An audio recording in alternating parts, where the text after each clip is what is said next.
Hello और welcome to our channel Bharadwaj codes.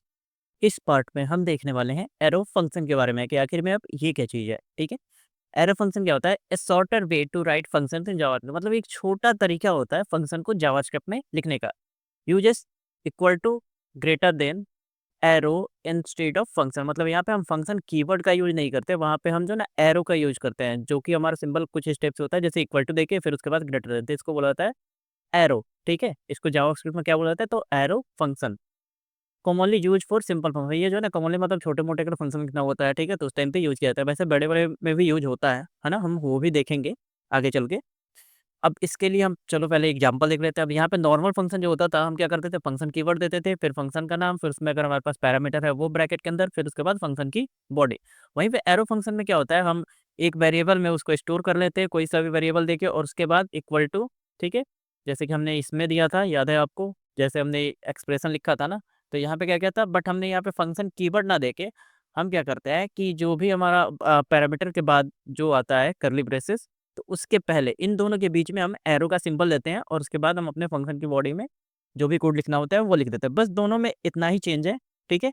अब आगे इसको हम प्रैक्टिकल करके देखते हैं। तो चलो आ जाते हैं विजुअल स्टूडियो कोड में। यहाँ पे मैंने ऑलरेडी फ़ोल्डर बना के फाइल बना लिए हैं और लिंक भी कर दिया है।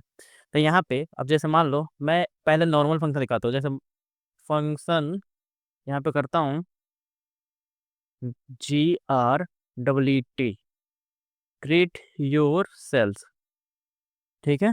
यहाँ पे मैंने एक फंक्शन बनाया, सॉरी ये टी नहीं रहेगा, सेल्स, और इसके अंदर चलो मैं नेम ले लेता हूँ, यूज़र का नेम लेंगे हम, और ये क्या करेगा कि कंसोल या फिर अलर्ट कराते हैं इस बार, अलर्ट, ठीक है?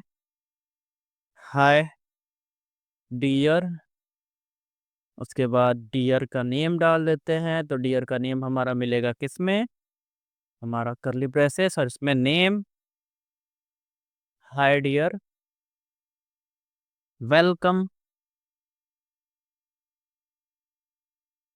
टू द वीडियो, ठीक है? चलो ये हमने कर दिया, इसको सेव करेंगे ना, तो अभी देखो ये कुछ नहीं होगा। क्यों नहीं होगा? क्योंकि हमने इसको कॉल नहीं किया है। तो कॉल करा लेते हैं, ठीक है?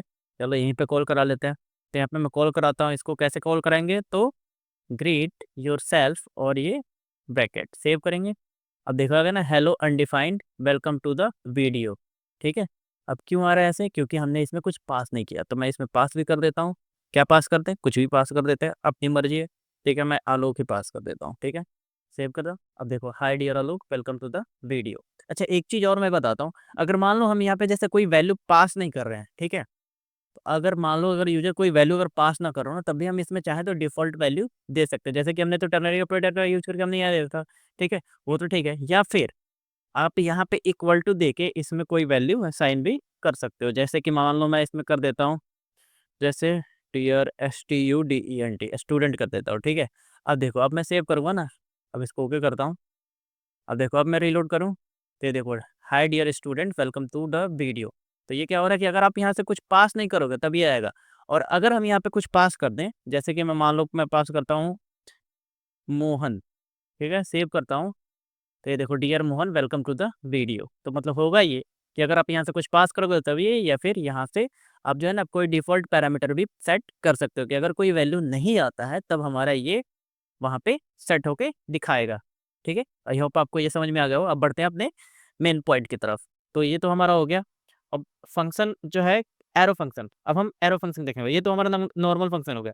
तो एरो फंक्शन में क्या होता है, उसको हम किसी एक वेरिएबल में स्टोर कर लेते हैं, GREET, ठीक है? इतना तो आपको पता है, ठीक है? अब इसके बाद हम यहाँ पे फंक्शन कीवर्ड का यूज़ ना करके हम क्या करते हैं, यहाँ पे अपना ब्रैकेट शुरू करते हैं, और ब्रैकेट के बाद हम यूज़ करते हैं इक्वल टू और ग्रेटर देन, ठीक है? और यहाँ पे फंक्शन की बॉडी। तो ये हमारा हो गया फंक्शन का सिंटैक्स, ठीक है? मतलब ये हमारा हो गया एरो फंक्शन का सिंटैक्स। तो अब यहाँ पे अब आपको जो भी कराना हो, जैसे मैं इसमें अगर कंसोल लॉग कराऊँ, कंसोल डॉट लॉग, यहाँ पे कर देता हूँ hello from ARROWFUNCTION, arrow function, ठीक है? Arrow function. तो ये हमारा एरो फंक्शन हो गया। अब इसको कॉल भी कराना होगा तो हम इसको कॉल करा सकते हैं। अब यहाँ पे मैं करता हूँ GREET, ग्रीट, और यहाँ पे कॉल। अब देखो सेव करूँ, ये देखो ये गया। अब इसको रिलोड करते हैं, हेलो डियर मोहन, चलो ये हो गया। कंसोल में हेलो फ्रॉम एरो फंक्शन, ये कॉल हो गया ना हमारा लाइन नंबर 8 पे। अब देखो एक चीज़ और है, आपको स्टेप बाय स्टेप वो भी दिख जाएगा। अब मैंने रीलोड किया तो अभी अगर देखोगे ना, हमारे कंसोल में कुछ भी नहीं लॉग हुआ है। क्यों? क्योंकि अभी हमारा जो है ना लाइन नंबर जो ये 1 वाला है, ये कोड हमारा एक्सिक्यूट हुआ है, क्योंकि हमने इसको लाइन नंबर 5 पे कॉल कराया हुआ है। तो क्या हुआ कि हमारा ये जो है कोड वो एग्जीक्यूट हुआ। और जब हम इसको बोलेंगे, आगे बोलेंगे ना कि भाई तू आगे चल, जैसे ओके करूंगा, तब देखना यहाँ पे कंसोल में हमारा नेक्स्ट लाइन प्रिंट होगा। देख रहे हो, हेलो फ्रॉम एरो फंक्शन। और ये कहाँ पे है हमारा? तो ये है लाइन नंबर 8 पे। यानी कि इससे आपको ये भी समझ में आ गया कि जावास्क्रिप्ट का कोड कैसे चलता है, तो top to bottom, left to right. ठीक है, मतलब ऐसे वो चलते आएगा, ऐसे ऐसे चलते आएगा और चेक करते आएगा और काम करते जाएगा, मतलब कोड को एक्सिक्यूट करते जाएगा। तो ये तो हुआ एरो फंक्शन का सिंटेक्स। अब अगर इसमें हमें कोई पैरामीटर पास करना हो, ठीक है, अगर पैरामीटर पास करना है तो वो कैसे करेंगे? तो चलो इसी में कर देते हैं। अब मैं यहाँ पे कर देता हूँ कि ये लेगा भाई यूजर का नेम। ठीक है, हेलो फ्रॉम एरो फंक्शन, यहाँ पे प्लस करके आपकी बार दिखाता हूँ, यहाँ पे यूजर नेम। ठीक है, सेव करें तो ये हमारा फटाक से लॉग हो जाएगा कंसोल में। ये देखो, अब यहाँ पे रिलोड करता हूँ। अभी ये देखो, ये क्या बोला? फंक्शन अनडिफाइंड, है ना, फंक्शन अनडिफाइंड। क्यों? क्योंकि हमने ग्रीट में तो कुछ पास किया नहीं है, तो जब नहीं किया तो नहीं आएगा। चलो इसमें भी डिफ़ॉल्ट कुछ सेट कर देते हैं। तो डिफ़ॉल्ट सेट करना चाहे तो हम यहाँ पे सेट कर सकते हैं। जैसे मैं कर देता हूँ, आलोक कर देता हूँ इसमें, और यहाँ पे हमें एक स्पेस चाहिए होगा। ठीक है, सेव करूँ। अभी देखो हम यहाँ से कुछ नहीं पास कर रहे ना, तो अब देखो ये ओके, और ये देखो हेलो फ्रॉम एरो फंक्शन आलोक। ठीक है, लाइन नंबर 8 आ गया ना। और वहीं पे अगर हम यहाँ पे कुछ वैल्यू पास करें, मदन, ठीक है, सेव, तब देखो okay, hello from arrow function Madan. तो एरो फंक्शन का सिंटेक्स क्या होता है? तो वो सिंपल सा है ना। बस हम यहाँ पे फंक्शन कीवर्ड का यूज नहीं करते, उसकी जगह पे हम ब्रैकेट के बाद हम एरो का यूज करते हैं, जो कि हमारा होता है इक्वल टू और ग्रेटर देन। ठीक है, तो इस टाइप से हम एरो फंक्शन लिखते हैं, और इसको हम कॉल कर सकते हैं, वो भी देख लिया। अगर अब चलो, अब एक चीज़ और है इसमें, वो बताता हूँ। अगर मान लो हमें जो है ना वन लाइन में अगर एरो फंक्शन लिखना है, वन लाइन में भी हम इसको लिख सकते हैं, है ना।